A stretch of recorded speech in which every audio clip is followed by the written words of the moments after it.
Afternoon, fellas. Afternoon, Coach Mooney. Senior night, I wonder if you could, I know it's a mouthful to talk about these guys, but sort of a brief summation of what they mean to you. Yeah, they've been a tremendous group. Obviously, the 6 super seniors who decided to come back. I mean, I think that's just in this day and age, I think that's probably just a remarkable thing that happened. And that they've been great and everything they've done on the court, off the court, every single thing. They mean a great deal to me, to our staff. They're obviously good players and a mix of personalities, but the way they have gotten along, the way they have led, they've just been tremendous. And I'm so proud that they're Richmond Spiders, and will have only been Richmond Spiders. I think that's obviously more and more unique these days. So that also means a tremendous amount to me. Obviously, the COVID year impacted the length that they are here. But do you think there'll ever be another class like this at Richmond? COVID, don't consider that part of it. Just stay here 5 years. Yeah, no, not at Richmond. I wouldn't think there'd be another class like that almost just about anywhere.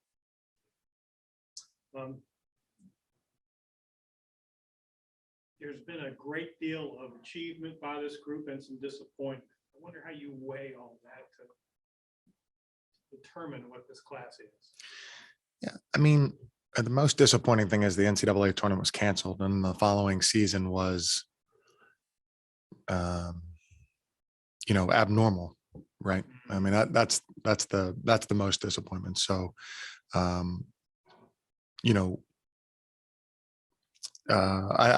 think I don't see a balance there. I think they've been great and have achieved a tremendous amount in spite of the fact that the NCAA tournament was canceled, and then the following season was, greatly altered by things completely out of their control.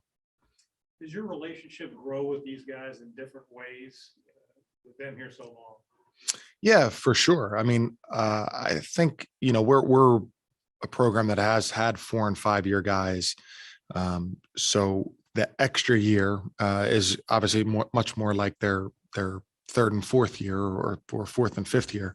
But yes, definitely. I think that we have great relationships that, since we're still so close and working together and, trying to do, the thing that we're trying to do is hard and takes a lot of concentration and teamwork, then definitely I think that I have great relationships with all of them, as well as our whole staff. I was talking to Marcus Jenkins and Steve Thomas yesterday, including those guys. Yeah, for sure. And then the extra year here again, if we were just taking classes, no offense to students who are taking classes, if we were just doing that, then our relationship would be good. I think since what we're trying to do is so challenging and hard, and everybody else is trying to do it, that makes it even more special. Hey, lastly for me, you have 3 other seniors on your roster: Gustafson, Grace, and Caressi. Any determination about whether they'll return for next season? Yeah, not yet. And I'm not going to speak to them about it until the season's over. Obviously this is this one is I guess it's a new time in college basketball, but also this one being within the window that everybody gets the extra year is different as well. So this won't last quite as long. But I think that's the more appropriate way to do it, is have these guys concentrating on St. Louis, Dayton, St. Bonaventure, the conference tournament, and then sit down and talk with them about their futures, their immediate futures, especially. So after the season concludes, we'll have those meetings and we'll figure it out from there. The biggest difference that you saw on the court between Friday and Tuesday, offense, defense, shot selection, decisions, was it significant, or was it just more of a attention to detail thing? Yeah, I would say, at VCU, I feel like two things really hurt us. We didn't play nearly well enough or with enough intensity defensively in the second half, and we missed shots. I would say we did both of those things really well at GW. We played with intensity. We were physical. We were aggressive, and then we also made shots. Now, you could say those things go hand in hand, and a coach would usually say that. In reality, they don't. But yeah, I think those would be the two things: the intensity with which we played and aggressiveness, and then we made shots. How does that? It seems odd to ask something like this of a team that has so many seniors and 6-year seniors. But how does that carry on into tomorrow night? Obviously, the opponent is different and the challenges will be different, but shouldn't it carry forward For sure the experience that you've had? Yeah, for sure. And we've played St. Louis, so we have that. Experience, and the familiarity helps a little bit, knowing how physical they are, knowing how talented they are. But then, yes, also just trying to put another really good game where there's tremendous effort, aggressiveness, enthusiasm is important and should be expected and is expected. And I think it was a bad half for us at VCU at a time and place where it couldn't happen. And but I do think we were very good Tuesday, and I would anticipate that we play very well, very hard on Friday. Hey, if I could ask one more, you mentioned the off-court contributions of this senior class. Just briefly, could you elaborate on that?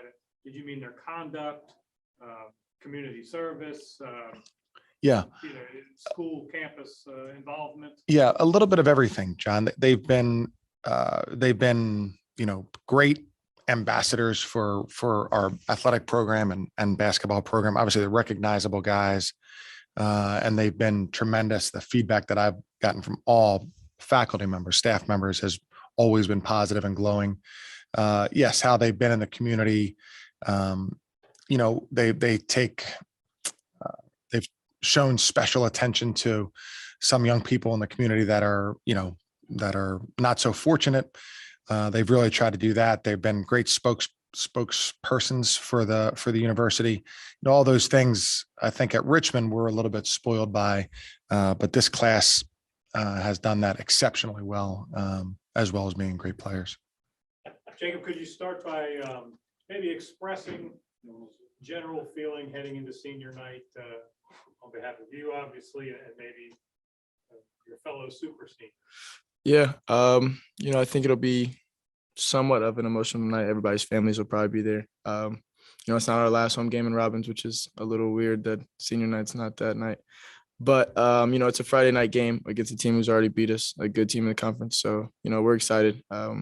Last time we had a little ceremony before the game, it wasn't so good. So we got to make sure we come out and get to a hot start. Are these the days that you start sort of reminiscing, or that's weeks away? I wouldn't say it's these days, the practice days. Usually the shoot around the day before the game is when you kind of notice it, that you won't be in here too many more times. I remember kind of having that feeling last year. It's a little sentimental, but you got to understand you still have a job to do. So many college basketball players transfer in this era. In your case, being so far from home, why didn't you? I always liked the idea that I could do something special here as an individual, with the goals that, we could do something special as a team. I think this is I've said it before, it's a family aspect. It's a family around here, top to bottom, whether it's the last man on the bench or the head coach, Coach Mooney. I think everybody cares about each other.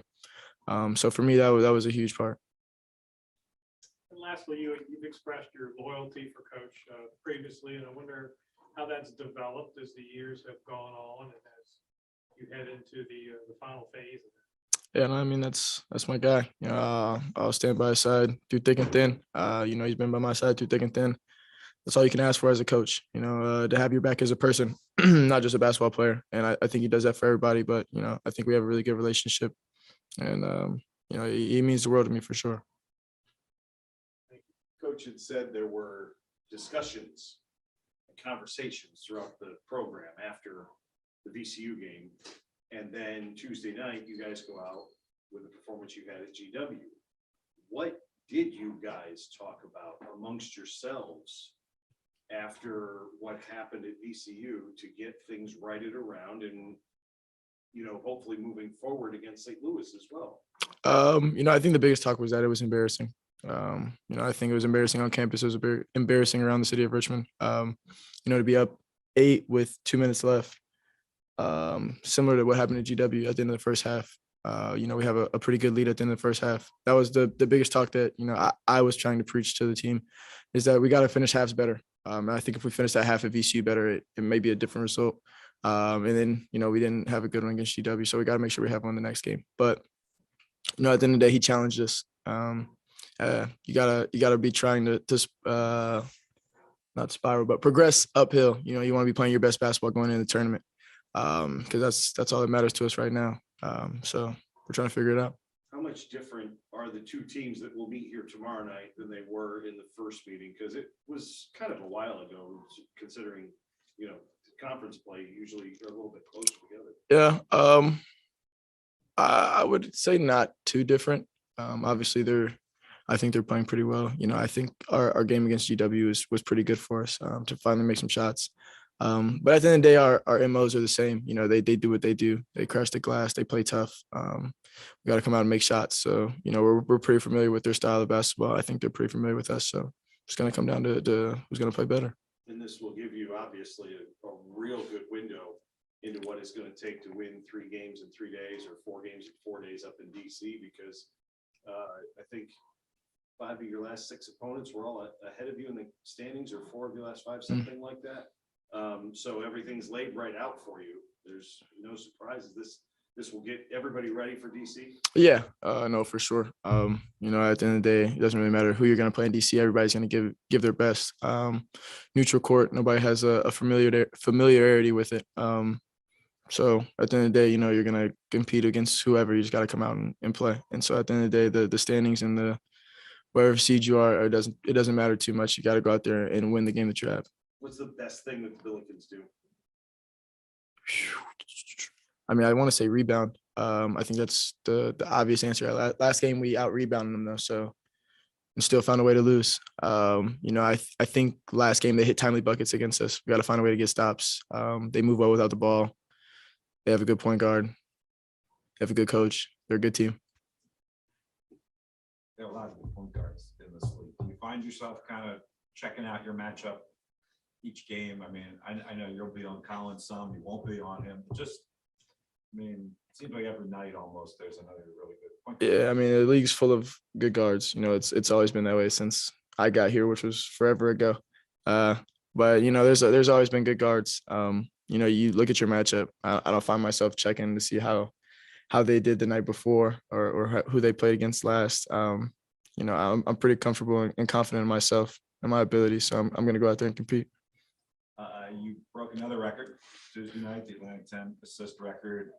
Any meaning on that one? How'd you feel about that? It came on a pass to another of the super seniors in Sherrod. Just where you kind of frame that one as an all-time Atlantic 10 conference record. Yeah, to be honest, I thought I already had that. I'm going to be totally honest with you. I assumed I already had that one. But it was definitely good to figure out after the game. I know Nick was messing with me saying that he doesn't want any points, but he doesn't want me to have any assists. So he said, just take all his points away and see how many assists I'd have. Good little joke, but good to see him making shots. The assist record, just a testimony to the other guys, the teammates that I've had over the years. They find a way to make shots for me. Can you start thinking about what might be next, or do you have time for that later on and you just focused on what's?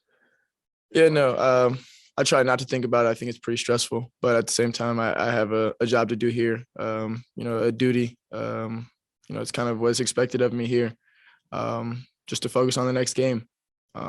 St. Louis is ahead of us, then we got Dayton, and honest, it's a tough schedule to finish out. I don't think I have too much time to figure out what's ahead.